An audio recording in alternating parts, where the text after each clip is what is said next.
maro afanyana siara vanga vati kosa kilano satsivula na sakamaro famore kisafiko ano tiako ano vati tiako ano sayako ano tiako ano sini tiako kumera matemnoza ano tiako ano vati tiako ano sayako ano tiako ano sini tiako kumera matemnoza.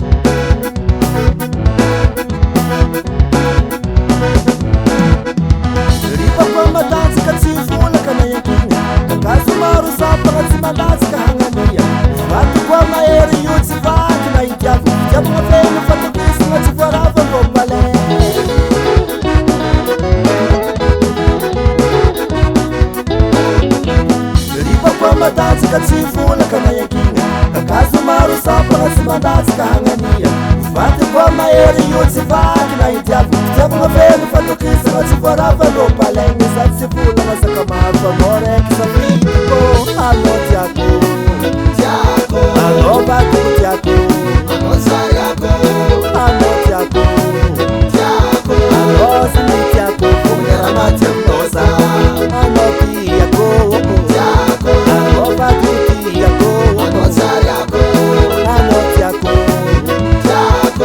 ano sini tiako kumera matemnoza. Agora sim, e ao não.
What's up?